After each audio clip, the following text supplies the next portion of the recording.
अस्सलाम वालेकुम जी। I hope you are doing good. This is advocate Usman Abid and you are watching the law session. हम order 5 कर रहे हैं सीपीसी का। इसमें हम लास्ट वीडियो में हमने किया था इशू ऑफ समन्स, जिसमें रूल 1 टू रूल 8 हमने किए थे। उसमें ये बताया गया था कि जब भी कोई प्लेंट, कोई सूट ड्यूली इंस्टीट्यूट किया जाएगा तो कोर्ट समन्स इशू करेगी डिफेंडेंट को बुलाने के लिए, उसको बताने के लिए कि भाई आपके अगेंस्ट ये सूट फाइल हो गया है, आप कोर्ट में आ जाओ। अब ये पर्सनल अपीयरेंस के लिए भी इशू किया जा सकता है समन। ये सारा कुछ और रूल 1 से रूल 8 में बताया गया था। आज हम दूसरा पार्ट स्टार्ट करने जा रहे हैं ऑर्डर 5 का। ये है रिलेटेड सर्विस ऑफ समन से। पहले में था कि समन इशू किए जाएंगे, दूसरे अब इस पार्ट में है कि वो समन्स जो इशू कर दिए हैं उनकी सर्विस कैसे करवानी है, उनकी तामील कैसे करवानी है। इसमें रूल 9 से रूल 31 तक इंक्लूडेड हैं इस पार्ट में। इसमें हमें ये बताया गया है कि मोड्स कौन कौन से हैं सर्विस करवाने के उन समन्स की। उसके अलावा कि अगर जो डिफेंडेंट है वो कोर्ट की लोकल जुरिस्डिक्शन में रहता है तो फिर क्या क्या कैसे सर्विस करवाई जाएगी। अगर कोर्ट की जुरिस्डिक्शन से बाहर वो रिज़ाइड कर रहा है तो फिर कैसे सर्विस करवाई जाएगी। फिर इसके अलावा अगर फ़ॉरेन कंट्री में रहता है फिर कैसे सर्विस करवाई जाएगी। किसी पब्लिक ऑफिसर पे करवानी है सर्विस समन की तो वो कैसे करवाई जाएगी। सो ये सारा कुछ इंक्लूडेड है इस पार्ट में रूल 9 से रूल 31 में तक। So let's start with rule 9, delivery or transmission of summons for service.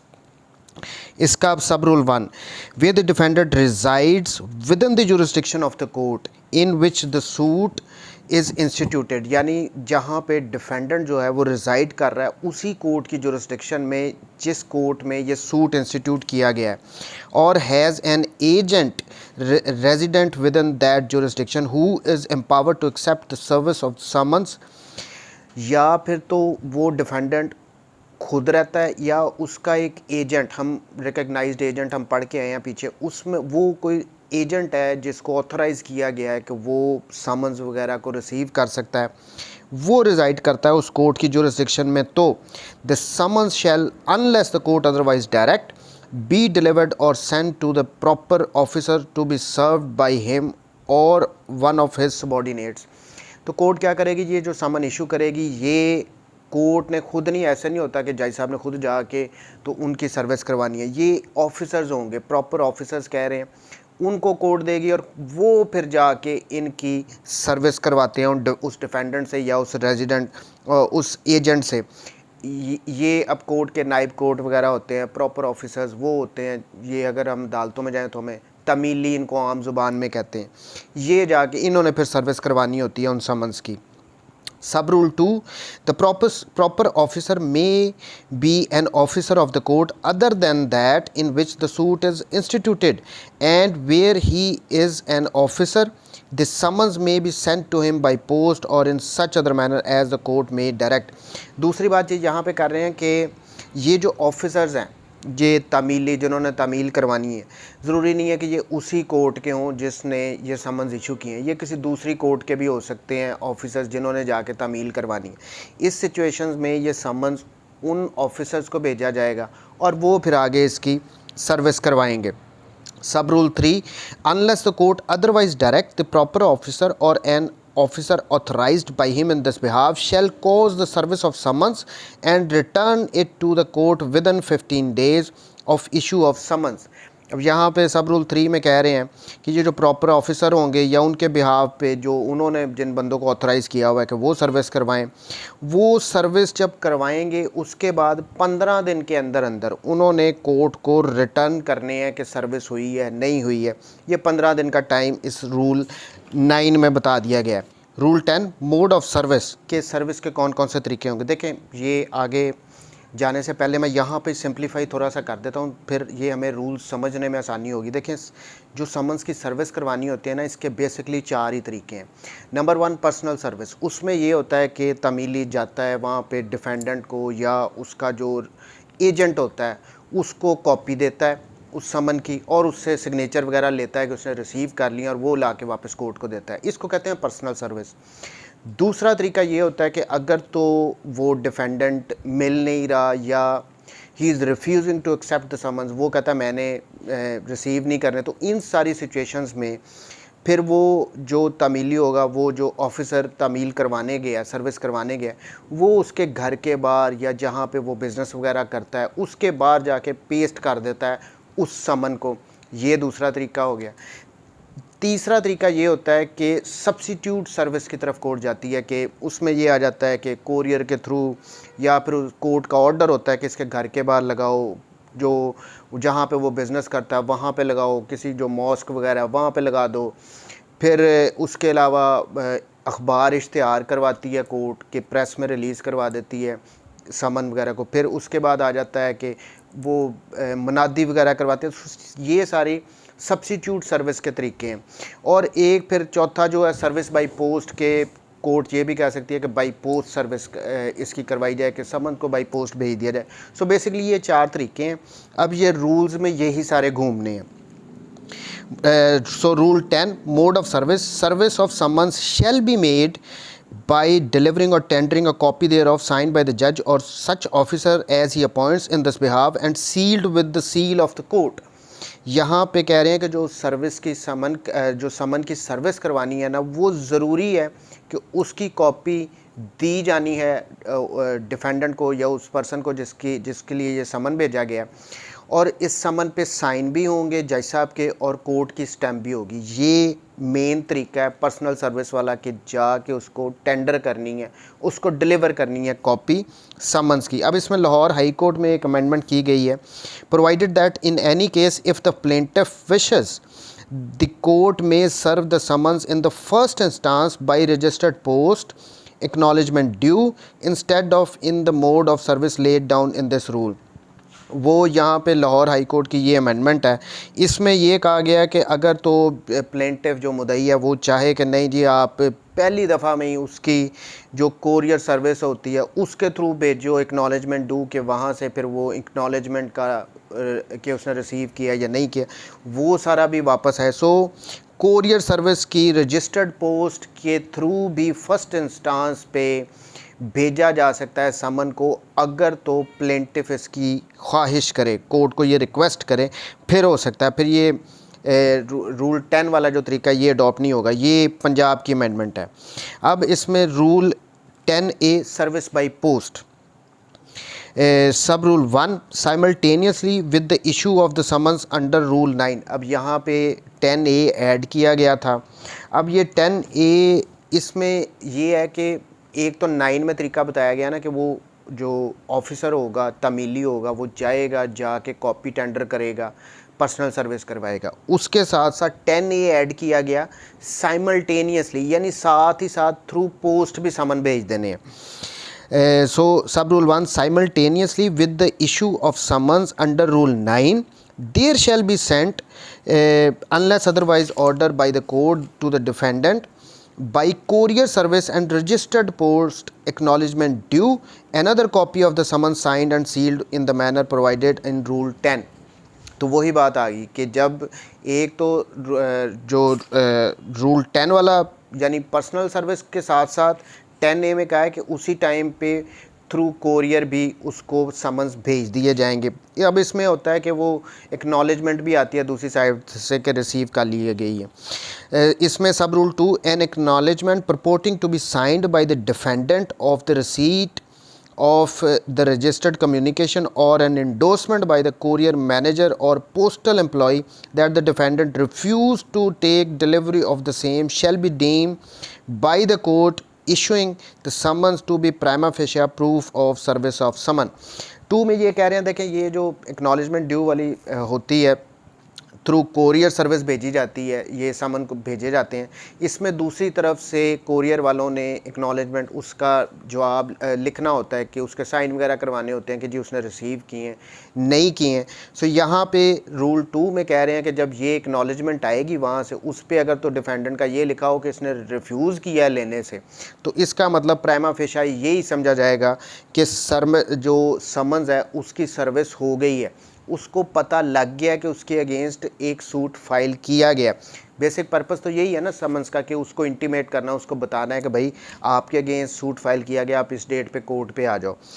So 10A में ये कहा गया था कि simultaneously side by side personal उसकी सर्विस के साथ साथ ये बाई पोस्ट भी भेज दो। Rule 11 service on several defendants, यानी अगर एक से ज़्यादा डिफेंडेंट हो तो हर एक को आपने समन की सर्विस करनी है। Save as otherwise provided where there are more defendants than one, service of summon shall be made on each defendant. अब अगर एक डिफेंडेंट मुल्तान में रहता है, एक लाहौर में रहता है, जहाँ जहाँ पे भी रहते हैं, हर डिफेंडेंट पे सेपरेटली जहाँ पे वो रहता है उस पे सर्विस करवाई जाएगी समन की। हर एक के लिए सेपरेट समन इशू किया जाएगा। Rule 12 service to be on defendant in person when practicable और on his agent, यानी जब भी पॉसिबल होगा तो उस पे इन पर्सन करवाई जाएगी service. When ever it is practicable service shell be made on defendant in person unless he has an agent empowered to accept the service, in which case service on such agent shall be sufficient। वो ये simply कह रहे हैं कि practicable होगी तो जाके उस डिफेंडेंट पे इन पर्सन उसी पे सर्विस करवानी है, लेकिन अगर उसका कोई एजेंट है जिसको उसने ऑथराइज़ किया है तो उस एजेंट पे भी सर्विस करवाई जा सकती है। ज़रूरी नहीं कि फिर भी आपने डिफेंडेंट के पास ही भागना है, अगर एजेंट है तो उस पे भी करवाई जा सकती है।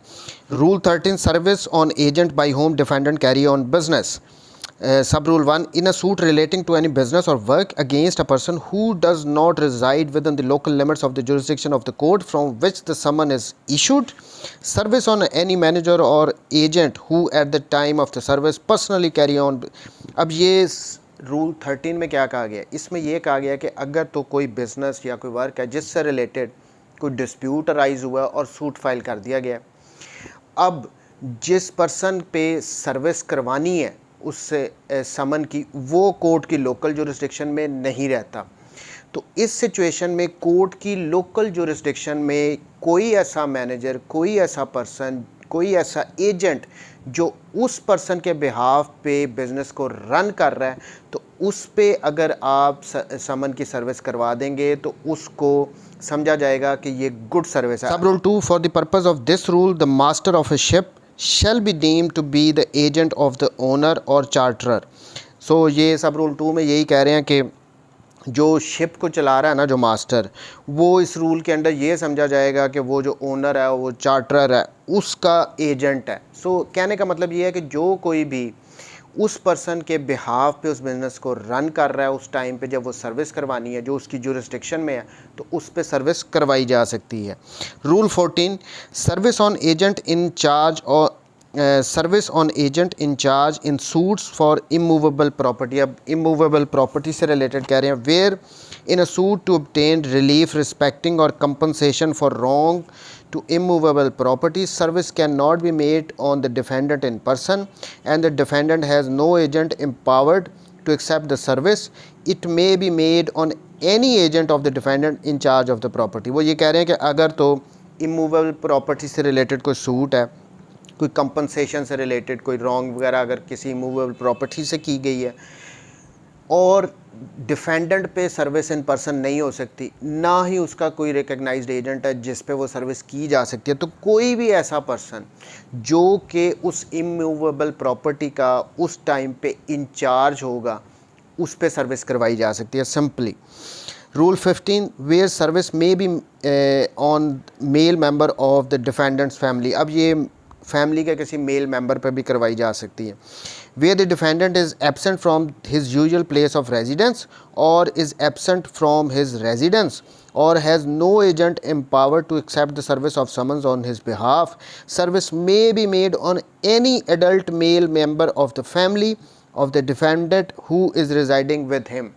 यहाँ पे कह रहे हैं कि अगर तो जो डिफेंडेंट है जिस पे सर्विस करवानी है वो उस रेजिडेंस पे इस वक्त है नहीं जब सर्विस करवानी है, या फिर उसका कोई वो एब्सेंट है, घर में मौजूद नहीं है, उसका कोई एजेंट भी नहीं है, तो इस सिचुएशन में उसकी फैमिली के किसी भी मेल मेंबर पे उस समन की सर्विस करवाई जा सकती है। लेकिन ये फैमिली मेंबर में एक्सप्लेनेशन में भी आगे कह रहे हैं कि उसके सर्वेंट वगैरह नहीं आएंगे। एडल्ट मेल फैमिली मेम्बर पे भी सर्विस करवाई जा सकती है अगर वो घर पे मौजूद ना हो और उसका कोई एजेंट भी ना हो। अ सर्वेंट इज़, ये explanation, a servant is not a member of the family within the meaning of this rule, कि सर्वेंट नहीं आएंगे। Adult male family member. Rule 16, person served to sign acknowledgement, यानी जिस person पे भी वो service हुई है ना उस समन की, उसने एक्नॉलेजमेंट को साइन करना है कि हाँ जी मैंने रिसीव कर लिया। Where the serving officer delivers or tenders a copy of summon to the defendant personally, यानी डिफेंडेंट को दे रहा है, और टू एन एजेंट, या उसके किसी एजेंट को दे रहा है, और other person on his behalf, या उसके बिहाफ पे किसी और पर्सन को दे रहा है। He shall require the signature of the person to whom the copy so delivered or tendered to an acknowledgement of the service endorsed the original summon. देखें, जब भी ये तमीली वगैरह ने जाना है समन्स को लेके, डिफेंडेंट पे खुद मौजूद है और उसने रिसीव किया, या उसके किसी एजेंट ने रिसीव किया, या किसी एडल्ट फैमिली मेम्बर जैसे हम पढ़ के हैं वो मौजूद था उसने रिसीव किया, तो उसने एक्नॉलेजमेंट उसकी लेनी है। यानी जो ओरिजिनल समन होगा वो उसकी बैक पे उसके साइन वगैरह लेगा कि जी हाँ जी मैंने ये समन जो है मौसूल कर लिया। ये एक्नॉलेजमेंट लेना उस तमीली की के लिए ज़रूरी है, और वो ला के फिर कोर्ट में वापस देता होता है कि ये देखें जी ये रिसीव हो गया, एक्नॉलेजमेंट इस पे है। Rule 17, procedure when defendant refuse to accept service और कैन नॉट बी फाउंड, यानी अगर तो डिफेंडेंट रिफ्यूज़ ही कर दे कि जी मैं नहीं एक्सेप्ट करता, या वो मिल नहीं रहा, वो कहाँ पे है, तो फिर क्या प्रोसीजर होगा। Where the defendant or his agent or such other person as aforesaid refuse to sign the acknowledgement, or where the serving officer after using all due and reasonable diligence cannot find the defendant and there is no agent empowered to accept the service of the summons on his behalf। देखें जी, दो तीन बातें आ गई हैं इसमें। एक तो defendant ने खुद रिफ्यूज़ कर दिया कि मैं नहीं लेता, मैं एक्नॉलेजमेंट नहीं साइन करता हूँ। दूसरी बात आ गई, एजेंट जो था उसका कोई है नहीं, और उसने जो तमीली था उसने ड्यू डिलीजेंस यानी पूरी कोशिश की कि वो डिफेंडेंट को ढूंढ ले और वो मिल ही नहीं रहा। यहाँ पे वर्ड ड्यू डिलीजेंस है, ये साबित करना होता है कि भाई आपने क्या क्या कोशिशें की हैं डिफेंडेंट को ढूंढने के लिए। ऐसा नहीं हो सकता वो गया और एवं खाम खाई चक्कर लगा के वापस आया कहा मुझे मिला ही नहीं है। वो ये नहीं होता, आपको उसको बताना पड़ेगा कि भाई मैंने क्या क्या स्टेप्स लिए हैं, मुझे कहाँ कहाँ मैंने उसको ढूंढा, नहीं मिला। सो ड्यू डिलीजेंस, और उसका अगर कोई वहाँ पे रिकग्नाइज्ड एजेंट भी नहीं है जिसको उसने ऑथराइज़ किया हुआ कि मेरे भी आप पे अगर कोई समन वगैरह आए तो आप रिसीव कर लेना, तो इन सारी सिचुएशंस में nor any other person on whom service can be made, the servicing officer shall affix a copy of the summon on the outer door or some other conspicuous part of the house in which the defendant ordinarily resides or carry on business or personally works for gain, and shall then return the original to the court from which it was issued। यहाँ पे आ गया, उसने refuse कर दिया, वो मिल नहीं रहा, कोई भी एजेंट नहीं है, तो फिर वहाँ पे वो क्या करेगा। अब कोर्ट ने ये तो नहीं ऑर्डर किया था कि आप जाके उसके घर के बाहर लगाना है, लेकिन यहाँ पे तमीली फिर करता है उसके घर के बाहर जाके वो पेस्ट कर देगा समन को, या उसके जहाँ पे वो उसका कोई बिज़नेस वगैरह है वो वहाँ पे लगा देगा, मतलब कोई शॉप वगैरह है वहाँ पे लगा देगा। जहाँ पे वो कोई मुलाजमत वगैरह करता है वर्क्स फॉर गेन, तो वो वहाँ पे पेस्ट कर देगा। यहाँ पे कोर्ट का ऑर्डर नहीं है कि आपने ये काम करना है, लेकिन इसका मतलब ये भी नहीं है कि अगर वो मिल नहीं रहा, वो रिफ्यूज़ कर रहा, तो आप सीधे ही वापस आ जाओ, नहीं। इवन देन उसने ये समन को वहाँ पे इन जगहों पे पेस्ट करके वापस आना है और ला के अपनी रिपोर्ट देनी है। Endorse thereon and annex thereto stating that he has so affixed the copy the circumstances under which he did so। वो सारी ये जो रिपोर्ट होगी उसमें बताएगा कि भाई उसने रिफ्यूज़ किया या वो मिल नहीं रहा था, मैंने पूरी कोशिश की, तो इस वजह से मैं इस जगह पे जाके समन को पेस्ट करके आ गया हूँ, अगर वो रिफ्यूज़ कर रहा है या वो मिल नहीं रहा। Rule 18, endorsement of time and manner of service. The serving officer shall, in all cases in which the summon has been served under Rule 16, endorse and annex or cause to be endorsed or annexed on the original summons a return stating the time when and the manner in which the summons was served and name and address of the person। ये जो समन उसने return करना होता है ना, जो report देनी होती है, उसमें उसने सारा कुछ ये बताना होता है कि मैंने किस पर्सन पे समन जो हैं उनकी सर्विस करवाई है, उस कितने बजे की है, कितना टाइम था, ये सारा कुछ उसने उसमें मेंशन करना होता है। रूल 18 में ये बता रहे हैं। रूल 19 ये बड़ा इम्पॉर्टेंट है, एग्जामिनेशन ऑफ सर्विंग ऑफिसर। जो सर्विंग ऑफिसर होता है उसको एग्जामिन भी किया जा सकता है, लेकिन किन सिचुएशन में? Where a summon is returned under the rule if the court shall if the return under that rule has not been verified by the affidavit of the serving officer। यानी वो रिटर्न करके लाया समन के, उसने जी defendant ने refuse कर दिया कि मैं नहीं लेता हूँ, या उसकी सर्विस नहीं हो सकी। इस सिचुएशन में उसने अपना एक एफिडेविट देना होता है कि जी मैं गया था, उसने इनकार कर दिया, या वो मुझे मिला नहीं, what ever is the reason. अगर तो उसने ये एफिडेविट नहीं दिया सर्विंग ऑफिसर ने, तो डेफिनेटली कोर्ट उसको एग्जामिन करेगी। या दूसरी सूरत, and may if it has been so verified, लेकिन अगर उसने एफिडेविट दिया भी है लेकिन कोर्ट उससे सेटिस्फाई अगर नहीं है तो कोर्ट उसको एग्जामिन भी कर सकती है। Examine the serving officer on oath उसको एग्जामिन करेगी, and cause him to be so examined by another court, या किसी दूसरी कोर्ट को कह सकती है कि इसका बयान वगैरह रिकॉर्ड करो, touching his proceedings, and may make such further inquiry in the manner if it thinks fit. उसका एक बयान भी ले सकती है और फर्दर इंक्वायर भी कर सकती है मैटर को कि ये सर्विस प्रॉपरली हुई है या नहीं हुई। And shall either declare that the summon has been duly served, और ये डिक्लेयर कर सकती है कि हाँ जी अगर सेटिस्फाई होगी कि ये ड्यूली जो सर्विस इसकी हो चुकी है, और order such service as it thinks fit. लेकिन अगर कोर्ट को लगता है कि नहीं भाई ये अभी सर्विस प्रॉपर नहीं हुई, तो वो दोबारा भी सर्विस करवा सकती है समन की। अगर तो रिटर्न हुए हैं समन, तो बयान अल्फ़ी अगर तो दिया नहीं दिया तो डेफिनेटली उसको एग्जामिन करेगी।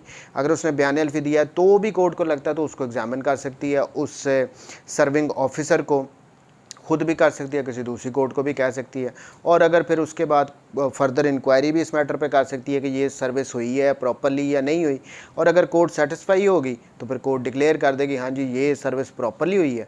लेकिन अगर कोर्ट अदरवाइज़ भी डायरेक्ट कर सकती है कि जी दोबारा इसकी सर्विस करवाई जाए। Rule 20 substitute service. अब हमने पहले भी एक जगह पे किया था जब मोड्स में कि ये सब्स्टिट्यूट सर्विसेज के मोड्स भी कोर्ट अडॉप्ट कर सकती है। रूल 1 सब rule 1, where the court is satisfied that there is a reason to believe that the defendant is keeping out of the way of the purpose of avoiding the service।